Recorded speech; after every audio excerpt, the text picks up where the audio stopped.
I just want to do God's will. The kind of revolution that the world needs is a Christian revolution. If you want a miracle, you've got to expect it to happen. You are the recipients of God's grace and God's blessings, and you rejoice in that reality. Welcome to Life Today Live. Randy Robinson here, and I got 4 kids. They're all out of school now, and you know, you watch the public school system, and you just some places I don't know, you're afraid to put your kids there. And you know, they don't teach the Bible in public schools. Obviously, prayer removed long ago. And there's some people who say, you know, maybe we should have some religious instruction. Is that a good idea? My question for you today is that a bad idea? I don't know. I could probably argue that both ways. Maybe I will today. But today's guest has an interesting angle and is doing some work that I think you will find interesting. He is also the author of a book called During School Hours. He's the founder and CEO of Lifewise Academy, and his name is Joel Penton. And yes, for you Ohio State fans, the Joel Penton is with me today. Joel, great to have you on Life Today Live. Oh, Randy, thanks for having me. So go Buckeyes. Yeah, there you go. So before we get into some of the maybe more contentious questions surrounding this whole idea, give us a good idea of what Lifewise is, what you guys do, and what sort of your goals are. Yeah, Lifewise provides Bible education to public school students during school hours. And usually when I say that, people either do a double take, or maybe they don't even hear or understand what I said, or they start saying things about the separation of church and state. But it's very real, based on a Supreme Court ruling in 1952 that almost no one's aware of. Students are able to be released from public school during school hours to receive religious instruction, as long as the program's off school property, privately funded, and they have parental permission.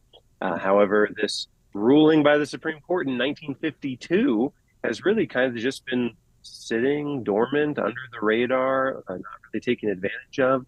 We launched a program in 2019 to try to capitalize on this opportunity, and the Lord has blessed it tremendously. We started just serving 2 schools in Ohio, and next year we are confirmed to be in over 300 schools across a dozen states, again, teaching public school students the Bible during school hours. Oh, wow. Okay. So just for those legal nerds out there, do you know the case, the 1952 case?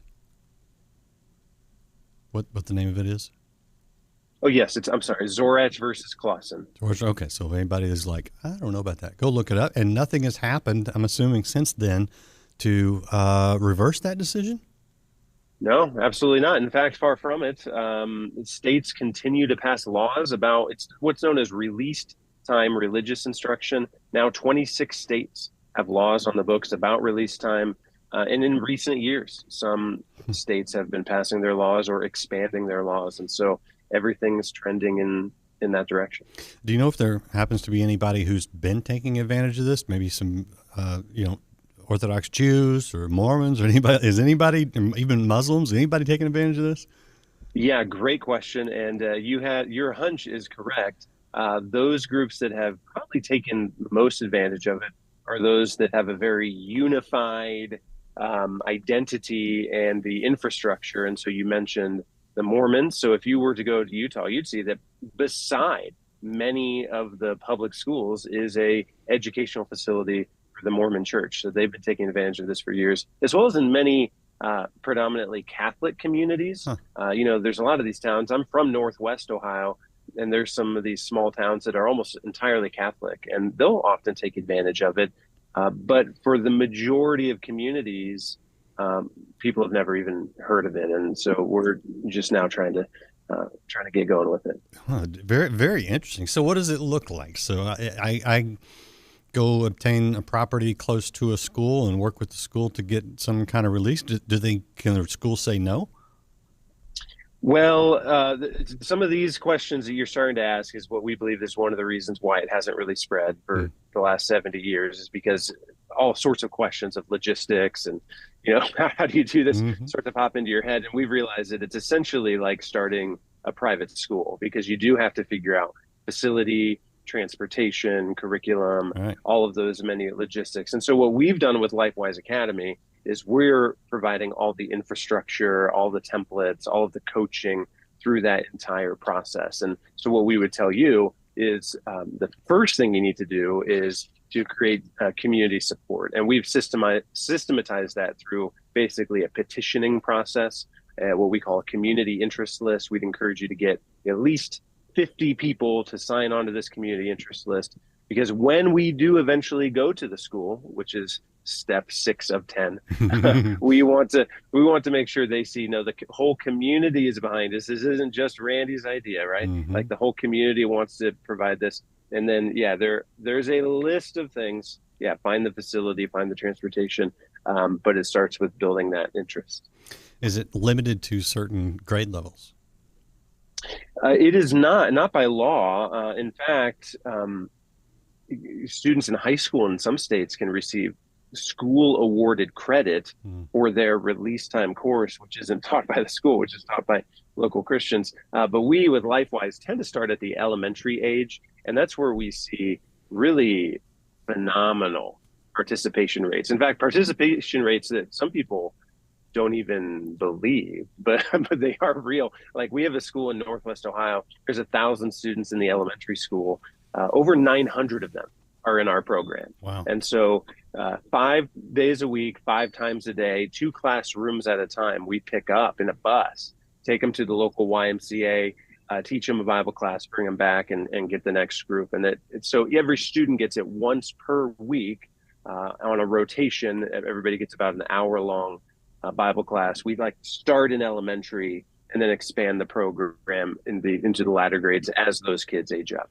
Yeah, I'm glad you addressed the logistics, because those questions are just running in my mind.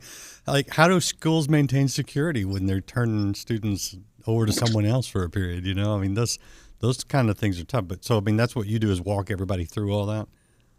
Right. That's what we provide. All of the manuals, we have an online knowledge base is what we call it, where all the forms needed and policies and procedures, and you mentioned safety, all those things are provided so that communities don't need to reinvent the wheel. There have been a lot of barriers to entry to start a program like this, and we've tried to remove all those barriers.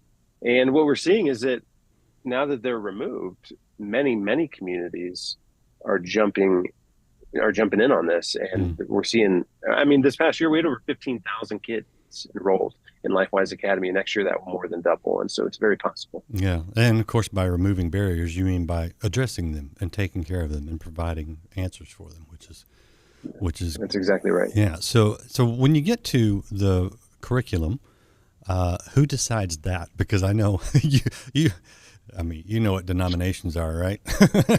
That's right. Who's deciding what's taught in the course? Well, and that's, again, one of the things we provide is we have a curriculum that we've licensed and work with a curriculum called the Gospel Project. Many of your listeners will probably be familiar with it. We take students through the entire Bible, Genesis through Revelation, usually from 1st grade through 5th grade. They'll go through the entire Bible, and every lesson kind of hits a threefold focus: head, heart, and hands. So head, what's the information on the page? Heart, how does it connect to the bigger picture of the gospel message? And so we're talking about Jesus every week. Even if we're in Genesis, we're talking about Jesus. And then hands, how does that then transform our character and what we do? And so we have a curriculum. We love the curriculum. That's one less thing the community, has to, I don't want to say fight about, but, has to figure out. Yeah. And we know that the curriculum probably isn't perfect. But what we've found is that while it might be hard for churches of different denominations to hold hands on a lot of things, it's easier for them to all grab a hold of the same thing. Yeah. And that's what we try to offer. It's this thing that, though not perfect, is something that is solid and majors on the majors, minors on the minors, and everyone can grab a hold of. Yeah, so you're addressing primary issues of the gospel, not getting into secondary differences, I'm guessing. That's exactly right. Not only that, we train our teachers to stay away from some of those topics. I believe baptism is very important. I don't know how you can be a Christian without believing baptism is important. However, in Lifewise Academy, we don't teach on the mode or timing of baptism. That's just not one of the things that we feel is our role. We teach the basic Bible stories, we teach the gospel, and then we're continually encouraging kids and their families to get connected to a local church. Yeah. We're a bridge to churches. Okay, so now that raises actually a very interesting question, which is, what has the various churches' response been to what you're doing in those communities? So far, very, very good, because we're committed to be local church, being local church driven. We won't start a program unless there are at least 3 local churches in an area that are coming together. We don't want it to be a rogue, parachurch Christian endeavor. The Lifewise Academy is a tool for local churches to pick up and put to work. And what we're finding is that churches self-select, those that aren't interested in outreach, aren't interested in the gospel, then they don't get involved.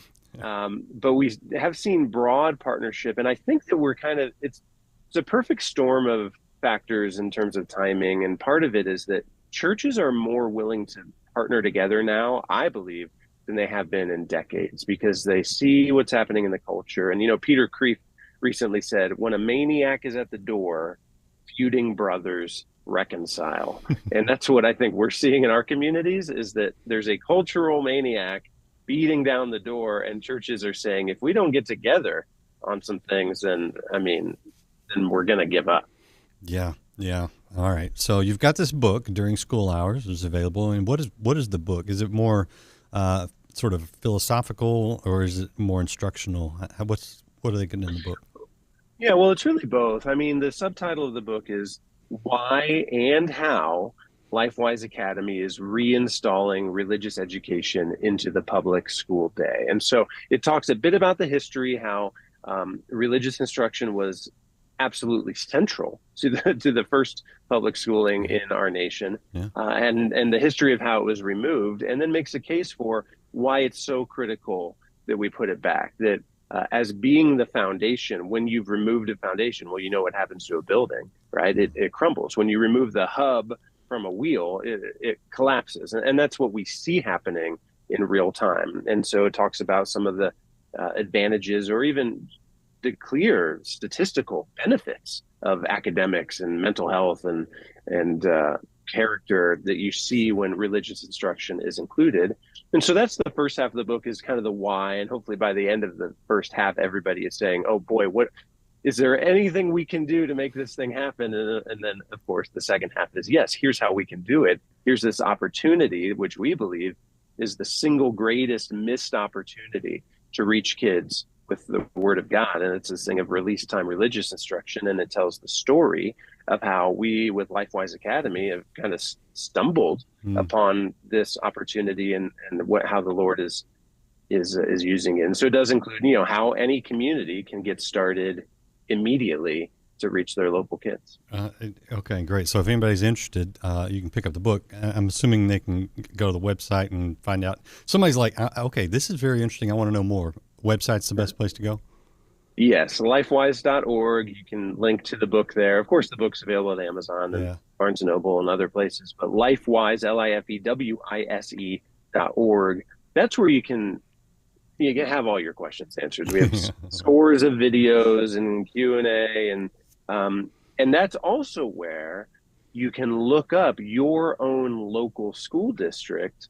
Every school district is on our website, and you can find out if there's already people in your area that are working toward launching a local Lifewise Academy. We've already heard from people in over 1,000 school districts nationwide, but that's where you can add your name to the list. I mentioned the community interest list, and you can continue from there. Very, very interesting. All right, you mentioned about, you look back on the founding of the country, the first, 100-something years. The Bible was in the schools. Oftentimes it was one of only a few books. What happened? What did happen? You talk about the history in your book. How did we get so far that, you can get in trouble in some schools for even carrying a Bible, much less trying to set up a Bible study or something? How did we get there? Yeah, there's a mix of factors. What's so interesting is that the Bible was in many ways the motivation for the broad scale education of in early America. In that communities wanted their kids to be able to read the Bible. That's why they even began educating them all together. There's a famous law, the Old Deluder Act in the 1600s, that I believe it was in Massachusetts, that said that communities have to find a way to teach their kids to read. And in the law itself, it said, so that they won't be deceived by the devil, so that they'll be able to read the Bible. I mean, that's how fundamental it was to, early America. But as things became standardized across communities, one of the things that held that in place was that each community was different, right? So you'd have kind of Presbyterian community, right. You'd have a Baptist community, and it was very community oriented. As we started tying it all together by states and then by nation, certain differences had to be flattened. And then with the rise of secularism and with the rise of a particular view of science, just little by little, things were removed, and the most conservative communities kind of ignored what was happening on the cutting edge, and they thought, oh, that's not our community, that doesn't apply to us here. But then when the Supreme Court in the 40s, 50s, and 60s starts putting the nail in the coffin of removing prayer, removing Bible, then it was too late. What few people realize is that glimmer of hope came in that 1952 Supreme Court ruling that says, well, kids can still be taught the Bible. You just got to do it outside the school. You just got to do it off school property. You can still do it during the school day. And so now it's time for communities to step up and do it. I've never heard of this. And I talked to a lot of people. This is very, very interesting, and it sounds like it's very doable. How in the world did you get involved in this? No offense, but I mean, right? Yeah. How did this happen? Well, that's I'll tell you. Well, I was in your same boat when I heard about it, but I should have known about it because I spent a dozen years. So after I played football for Ohio State, I spent a dozen years traveling and speaking full time from my platform as a former college football player. And I did evangelism with public school students. So I did a daytime school assembly on character issues. Right. Schools would bring me in to do that. And then we would stick around.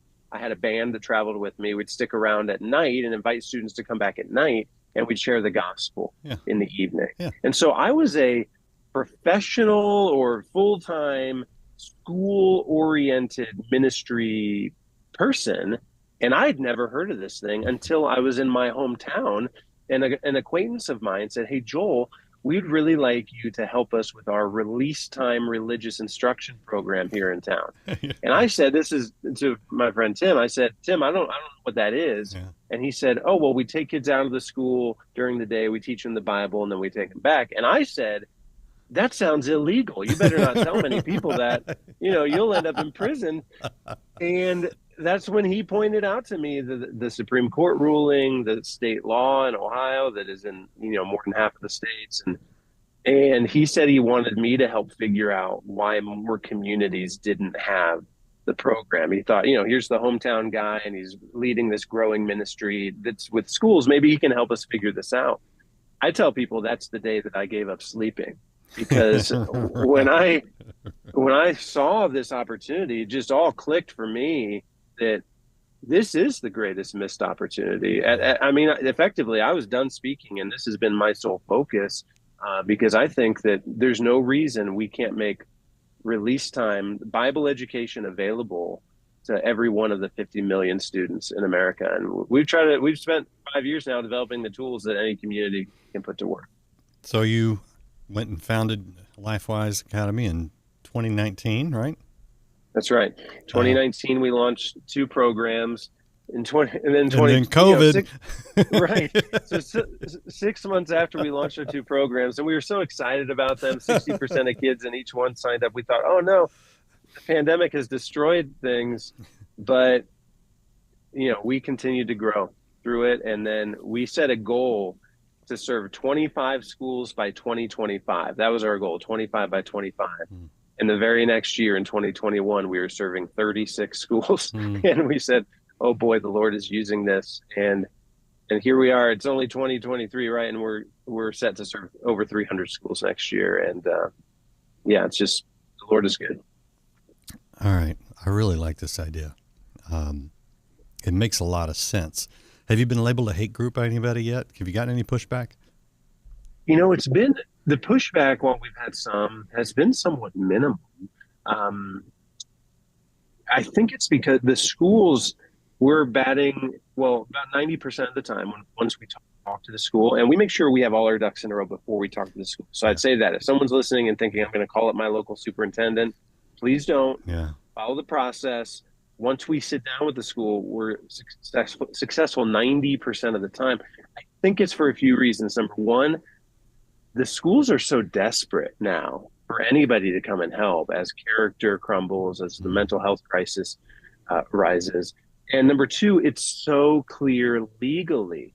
Many schools already have policies in their school board documentation on this thing of release time, because now there's laws about it, but they don't even realize it. We'll go onto their website, we'll print off their own policy, and we'll take it in and we'll say, hey, you see this policy that is your policy? We'd like to start utilizing it. And they say sure, you know? And so there's been just a couple groups, but for the most part, no, because it's all parent permitted. It's not compulsory. If parents want their kid to receive a Bible lesson instead of have their library time at the school that's ungraded, you know, or whatever it is, there's a few ways it works. But if the parent wants that, nobody has a very good reason to complain, except for the very small minority of people who think that the Bible is somehow harmful. But the truth is, not many people actually think that. Most people think a bit of Bible in my kid's life would do some good. You think we took it out, and look where we're at in society and in schools now. Oh, that's interesting. There's the theory of when are things actually going to turn? Well, when they get bad enough, that people are desperate for something else because what we're doing isn't working. I think in a lot of ways, and especially in a lot of schools, we're there. Yes. And I'm guessing are you running into something where it's almost like a sigh of relief, like, oh gosh, yeah, if you could do something to help with the problems, very real problems that kids are facing, and bring into school with them, seems like there would be a lot of support for that. Oh, there's a bunch of support. Again, we'll run into the occasional administrator who's hesitant, but many are, they're saying, wow, finally there's something that we can do. I didn't realize this opportunity was there. This is going to be wonderful. I mean, we've had administrators that are essentially especially in inner cities, that are essentially begging us, how soon can you get to our school? We're dealing with a school district that has over 100 school buildings, and the principals are almost fighting over which one can have the program first, because there is such a need. And it's not a secret when people act surprised that, oh, what do you know? Bible education resulted in improved behavior. That's actually not a surprise to anybody. Everybody knows the kids who have religion in their life, have Bible education in their life, that it has positive fruit. That those are the types of, it creates those qualities in students that are those you want in your students. Well, yeah. I mean, we've taken so much of, civilized behavior out of the schools that it's no wonder that some of them are in such bad shape. And you talk about this need and the expansion and the growth. I'm guessing you need volunteers. If someone's watching this and they're like, well, that'd be great, I'd love to teach that kind of thing. I mean, do you have opportunities for people right now, even if it's not, if someone else has maybe started it in your area? I would just think there'd be a lot of opportunities. How do you get those people? Oh yeah, it takes an army of people, and it is all through the website. And so I would say there's no one listening right now who can't be involved in at least some way. And by some way, I mean it could be as simple as finding your school, adding your name to the list, so that then when the list is taken to the school, it's one more name on the list that is powerful. Even better, add your name to the list and then take that link where you signed the list, which is your school district page on our site, and send it out to 10 people via text or post it on social media. And so in the smallest way you can participate, but then, when it comes time to, there are classes, you could be a teacher, you could be a volunteer that walks students to and from, if it's an adjacent property, right. or you could be a bus driver to bus the students to and from if it's down the road. Obviously, you can be a donor. It will take a whole community of Christians to pull this off. Yeah. And yet, where the idea and the concept is taking root, the Christians, the church, is showing up in a beautiful and amazing way. They're saying, oh, wait, we can teach the Bible to our public school students in my town. Well, then you just tell me where to show up. You just tell me how big of a check you need me to write. You just tell me what you need me to do, because I had lost hope. I thought the public school system was gone. No, we can teach kids the gospel as part of their education. In my hometown now, 95% of kids attend Lifewise Academy and are taught the Bible every week. That's amazing. One question. Have you gotten into Canada yet? I'm sure it's a little bit different up there. We haven't yet. Every now and then it comes up about it. There's been now a handful of countries people ask us about. We're still trying to figure out the USA thing. Okay. We're off to a good start, but soon enough we'll be open to conversation. Oh yeah, well, I mean, you got a big field to work here, so no doubt about that. All right, I want to show people the website. This is lifewise.org, lifewise.org for those of you listening. And if you can see that, you'll see the book there. Because that just came out, so there's some promotion of that. But find your school right there. You scroll down a little more. Start a Lifewise, and donate. So big checks, right? This is fascinating. This is doable, and what I love about this is that you've already proven it. It's working. Right. So yeah. Last word. And what have I not asked you that people need to know? Because I think this is fabulous. Oh, that's a good question. We hit curriculum. I think we've covered it, but it is as simple as we have a saying. We have this 10-step launch process, and we have this saying, and that is no skipping steps. And now that we've done it literally 300 times, we've dialed in some things, and it can be very typical that someone will hear this concept and they'll think, this sounds great. Oh, but I don't know how I'm going to figure out how to do this. And we'd say, well, you don't have to figure out how to do it. Step one, collect those 50 signatures. And so lifewise.org, select find your school. You can find any district in the nation, any school district, add your name to the list, and then trust the process. After the list, we'll do a meeting, then we'll have a steering committee. That steering committee will meet with our team to formulate a plan. That's what's taken to the school, and then we're off to the races. And so I guess I can't say it enough times. Lifewise.org and click find your school. Find your school. I love it. I think this is really cool. So thank you for what you're doing, giving your life to it, for not sleeping, and for taking the time to share with our audience today. Appreciate you, man. Oh, thank you so much, Randy, for having me. It's an honor. All right. If you're watching and you want to do this, go there now, lifewise.org, lifewise.org. And if you know somebody who you think they would be interested in this, hit that share button and let them know. This is a huge opportunity, and we need to take advantage of it in a good, godly way. And if you haven't liked or followed or subscribed, I would ask you to do that. And I'll bring you more great information and inspiration and some entertainment coming up. We got some good guests, so look forward to seeing you back here on Life Today Live. Be true to what you said on paper.